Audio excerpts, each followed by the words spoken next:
ആരും അറിയാതെ എന്നാൽ എല്ലാവർക്കും അറിയാവുന്ന നമ്മുടെ ഇടയിലെ ഒരു വലിയ വില്ലനാണ് സിഗരറ്റ്. ഏതെങ്കിലും സെലിബ്രിറ്റീസ് സിഗരറ്റ് വലി കാരണം മരിക്കുമ്പോൾ മാത്രമാണ് നമ്മൾ സിഗരറ്റിനെ പറ്റി അവെയർ ആകുന്നത് തന്നെ. നമ്മളൊന്ന് അവെയർ ആകും, അപ്പോൾ തന്നെ കുറെ പേര് അത് പേടിച്ചിട്ട് സിഗരറ്റ് വലി നിർത്തും. അപ്പോൾ തന്നെ ഏതെങ്കിലും ഒരു വലിയ സിനിമയിൽ ഏതെങ്കിലും ഒരു വലിയ നായകൻ സിഗരറ്റ് വായിൽ വെച്ചുകൊണ്ട് മാസ് ഡയലോഗ് അടിക്കും.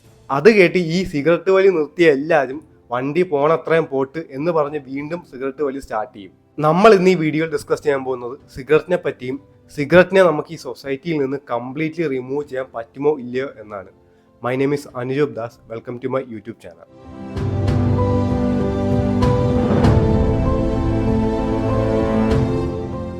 ഇന്ത്യയിലെ പോപ്പുലേഷനിലെ 11% ആളുകളും ഇപ്പോൾ സിഗരറ്റ് സ്മോക്കിങ്ങിന് ഇരയാണ്. ഇത് 2014 എസ്റ്റിമേറ്റ് ആണ്, പക്ഷെ നമുക്കിത് ഇപ്പോഴത്തെ ആക്കി എടുക്കാം. എനിക്ക് ഉറപ്പാണ് ഈ നമ്പർ ഇപ്പോൾ 11% ഒന്നും അല്ല, 15 മിനിമം ആയിട്ടുണ്ട്. പക്ഷെ എന്നാലും നമുക്ക് ഈ എസ്റ്റിമേറ്റ് തന്നെ എടുക്കാം.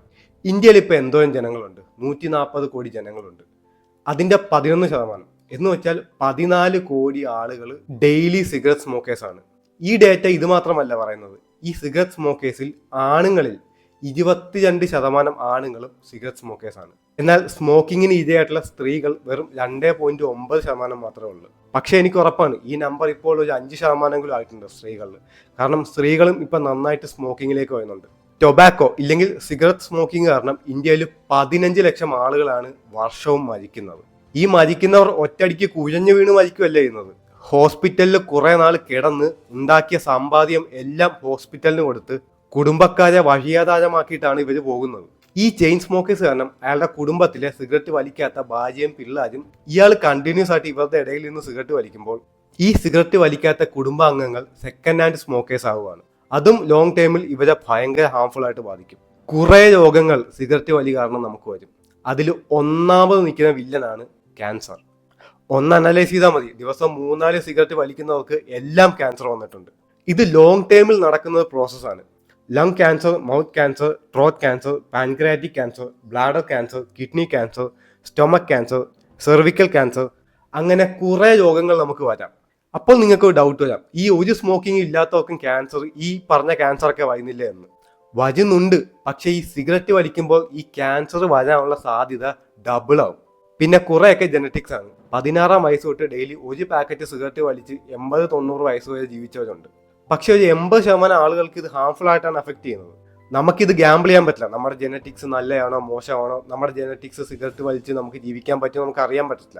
ഒരു 80% നമുക്ക് പറ്റത്തില്ല. നമുക്ക് ലോങ് ടൈമിൽ സിഗരറ്റ് വലിച്ചുകൊണ്ട് ജീവിക്കാൻ പറ്റത്തില്ല. ഇനി നല്ല ജനറ്റിക്സ് ആണെങ്കിൽ തന്നെ ഹൃദയ സംബന്ധമായിട്ടുള്ള രോഗങ്ങൾ ഇത് കാരണം എന്തായാലും വരും. ഇത് ഷുവറാണ്, 100% ആണ്. ഒരാൾ ജീവിതത്തിൽ എന്തോരം ഹെൽത്തി ആയിട്ട് പോയാലും അയാൾക്ക് സിഗരറ്റ് സ്മോക്കിംഗ് എന്ന ഹാബിറ്റ് ഉണ്ടെങ്കിൽ അയാൾ ഹെൽത്തി അല്ല. അയാൾക്ക് ഫ്യൂച്ചറിൽ ഒരു വലിയ മാരാരോഗം വരാൻ കാത്തിരിക്കുന്നുണ്ട്. ലോങ് ടൈമിൽ കുറെ പ്രശ്നങ്ങൾ സിഗരറ്റ് വലിക്കുന്നവർ അനുഭവിക്കും. ITC ഇന്ത്യയിലെ one of the biggest cigarette manufacturers ആണ്. ഈ ITC എന്ന കമ്പനി അവരുടെ 80% റവന്യൂ ജനറേറ്റ് ചെയ്യുന്നത് സിഗരറ്റ് വിറ്റാണ്. ഈ കമ്പനിയുടെ ബാലൻസ് ഷീറ്റ് നോക്കിയാൽ നമുക്കറിയാം ഇവർ ഏറ്റവും കൂടുതൽ ഇവരുടെ റവന്യൂ ഉണ്ടാക്കുന്നത് സിഗരറ്റ് വിറ്റാണ്. ഈ കമ്പനിയുടെ ബാലൻസ് ഷീറ്റ് നോക്കിയാൽ നമുക്കറിയാം സിഗരറ്റിൽ നിന്ന് വരുന്ന റവന്യൂ ഓരോ വർഷവും വർദ്ധിച്ചുകൊണ്ടിരിക്കുകയാണ്. പക്ഷേ ഇൻഫ്ലേഷൻ കാരണം ഇവർക്ക് ഈ റവന്യൂ കൂടാം. പക്ഷേ ഇൻഫ്ലേഷൻ മാറ്റിയാലും ഇവരുടെ റവന്യൂ കൂടുന്നുണ്ട്. ദാറ്റ് മീൻസ് ഇവർ സിഗരറ്റ് വിൽക്കുന്നതിന്റെ എണ്ണം ഓരോ വർഷം കൂടുന്നുണ്ട്. കമ്പനി പ്രോഫിറ്റിലാണ് പോകുന്നത്. ഞാൻ ITCയെ കുറ്റം പറയുമല്ല, അവർ സിഗരറ്റ് അല്ലാണ്ട് വേറെ കുറെ നല്ല പ്രോഡക്ട്സ് ഒക്കെ അവർ വിൽക്കുന്നുണ്ട്. പക്ഷേ ഇവരുടെ നമ്പേഴ്സ് ഇൻഡിക്കേറ്റ് ചെയ്യുന്നത് ഇന്ത്യയിൽ സിഗരറ്റ് സ്മോക്കേഴ്സിന്റെ എണ്ണം എക്സ്പോണൻഷ്യലി വർദ്ധിച്ചിട്ടുണ്ട്. അത് 100%. എന്തായിരിക്കും പ്രത്യേകിച്ച് യങ്സ്റ്റേഴ്സിൽ ഈ സിഗരറ്റ് വലി ഇത്രയും കൂടാൻ കാരണം? കുറെ റീസൺസ് ഉണ്ട്. പക്ഷെ ഇപ്പോൾ കറന്റ്ലി ഏറ്റവും വലിയ പ്രശ്നം എന്ന് വെച്ചാൽ സിനിമയാണ്. മൂവീസിലൂടെയാണ് ഇവർ ഏറ്റവും കൂടുതൽ സിഗരറ്റ് സ്മോക്കേഴ്സിനെ ഉണ്ടാക്കുന്നത്. എനിക്കറിയാം ഫിലിം മാത്രമല്ല, വേറെ കുറെ ഫാക്ടേഴ്സ് ഉണ്ട്. കോളേജിൽ പോകുമ്പോൾ ആയിരിക്കും, ചിലപ്പോൾ ഫ്രണ്ട്സിന്റെ ഇടയിൽ നിന്നായിരിക്കും. പക്ഷെ എനിക്ക് ഇപ്പോൾ തോന്നുന്നത്, കറന്റ്ലി ഇപ്പോൾ തോന്നുന്നത് ഈ ഒരു നമ്പർ എക്സ്പോണൻഷ്യലി വർദ്ധിക്കാൻ ഒരു കാരണം സിനിമ തന്നെയാണ്. നമ്മളിന്ന് മിക്ക സിനിമ എടുത്ത് നോക്കിയാൽ മതി, അതിലെല്ലാം ഉണ്ട്. നായകൻ സിഗരറ്റ് വെച്ചുകൊണ്ട് ഡാൻസ് കളിക്കുന്നത്, നായകൻ സിഗരറ്റ് വെച്ചുകൊണ്ട് മാസ് ഡയലോഗ് അടിക്കുന്നത്, എല്ലാം സിനിമയിൽ ഇൻക്ലൂഡ് ചെയ്തിട്ടുണ്ട്. 15-16 വയസ്സുള്ള യങ്സ്റ്റേഴ്സ് ഈ സിനിമയൊക്കെ തിയേറ്ററിൽ പോയി കണ്ടിട്ട് അവർക്കും അതുപോലെ മാസ് ആവാൻ വേണ്ടി ഇവരും സിഗരറ്റ് മേടിച്ച് വലിക്കും. കുറെ ആളുകൾക്ക് കുറെ വിചാരങ്ങളുണ്ട്. ഈ സിഗരറ്റ് വായിൽ വെച്ചുകൊണ്ട് നമ്മൾ മാസ് ഡയലോഗ് അടിക്കുമ്പോൾ നമ്മൾ വലിയ ആൽഫ മെയിലായെന്ന്. എന്താണ് ഈ ആൽഫ മെയിൽ? ആൽഫ മെയിൽ എന്ന് വെച്ചാൽ ഒരു സൊസൈറ്റിയുടെ ഹെഡ്, ഒരു സൊസൈറ്റിയെ പ്രൊട്ടക്ട് ചെയ്യുന്ന ആൾ, അതാണ് ഒരു ആൽഫ മെയിൽ. അല്ലാണ്ട് സിഗരറ്റ് വായിൽ വെച്ചുകൊണ്ട് മാസ് ഡയലോഗ് അടിക്കുന്ന ആളല്ല. ആദ്യമേ ഒരു രസത്തിന് വലിക്കുന്നതായിരിക്കും, പിന്നെ ഇത് വലിച്ച് വലിച്ച് വലിച്ച് ഇത് ഒരു ഹാബിറ്റ് ആവും. ഈ സിഗരറ്റ് വലിക്കുമ്പോൾ കിട്ടുന്ന നിക്കോട്ടിൻ ഇവരുടെ ബോഡിയിൽ ആവശ്യമായിട്ട് വന്നു. അങ്ങനെ ഈ നിക്കോട്ടിന് വേണ്ടി ബോഡി ഇവരെ തന്നെ പ്രൊവോക്ക് ചെയ്യും. അങ്ങനെ ഇത് ഇവര് വലിച്ച് വലിച്ച് ഇത് ഒരു ഹാബിറ്റ് ആവും. ആദ്യമേ 1-2 സിഗരറ്റ് ആയിരിക്കും, പിന്നെ ഇടയ്ക്ക് എന്തെങ്കിലും ബോർ അടിക്കുമ്പോൾ പോയി സിഗരറ്റ് വലിക്കും, എനർജി പോയെന്ന് അറിയുമ്പോൾ പോയി സിഗരറ്റ് വലിക്കും, ഈവൻ വാഷ്റൂമിൽ പോകുമ്പോൾ പോലും സിഗരറ്റ് വലിക്കും. ഞാനിവിടെ ക്യാൻസറും ഹൃദയ സംബന്ധമായിട്ടുള്ള രോഗങ്ങളെ പറ്റി മാത്രമേ പറഞ്ഞിട്ടുള്ളൂ. പക്ഷേ ഇത് കാരണം നമുക്കുണ്ടാകുന്ന വേറെ കുറേ പ്രശ്നങ്ങളുണ്ട്. നമുക്ക് നമ്മുടെ സ്റ്റാമിന നഷ്ടപ്പെടും, നമ്മുടെ ലിബിഡോ, നമുക്കൊരു സെക്ഷൽ ആക്ടിവിറ്റീസിൽ നമുക്ക് നന്നായിട്ട് പങ്കെടുക്കാൻ പറ്റത്തില്ല. അങ്ങനെ കുറേ ലോങ് ടൈം പ്രശ്നങ്ങളും, ഇത് ലോങ് ടൈം മാത്രമല്ല, ഇത് ഷോർട്ട് ടൈം പ്രശ്നവും കൂടിയാണ്. ഇതെല്ലാം ഒരു ഇൻഡിവിജ്വൽ നേരിടേണ്ടി വരും സ്മോക്കിങ്ങിലൂടെ. ഒന്നോർത്തെ, നമ്മൾ ഏറ്റവും കൂടുതൽ സ്മോക്കിംഗ് ചെയ്യുമ്പോൾ, ഒരു സൊസൈറ്റിയിൽ സ്മോക്കിംഗ് വർദ്ധിക്കുമ്പോൾ അതുകൊണ്ട് ഏറ്റവും കൂടുതൽ ലാഭമാവുന്ന ആർക്കാണ്? ഫാർമ കമ്പനിക്കാണ്. സമൂഹത്തിൽ സ്മോക്കിങ്ങിന്റെ റേറ്റ് അല്ലെങ്കിൽ സ്മോക്കിങ്ങിന്റെ അളവ് കുറയുമ്പോൾ എന്ത് ചെയ്യും? ഈ ബിഗ് ഫാർമാസ് എന്ത് ചെയ്യും? അവർ ഈ സിനിമാസ്, ഈ എന്റർടൈൻമെന്റ് ഇൻഡസ്ട്രിക്ക് പൈസ കൊടുക്കും, എന്നിട്ട് അവരുടെ സ്മോക്കിങ്ങിനെ അവരുടെ മൂവീസിൽ പ്രൊമോട്ട് ചെയ്യാൻ പറയും. അങ്ങനെ പ്രൊമോട്ട് ചെയ്യുമ്പോൾ വീണ്ടും കുറെ യങ്സ്റ്റേഴ്സ് ഈ സിനിമ കണ്ട് അത് ഇഷ്ടപ്പെട്ട് ഇത് മാസാന്ന് കരുതി ഈ സിഗരറ്റ് വീണ്ടും മേടിച്ച് വലിക്കും.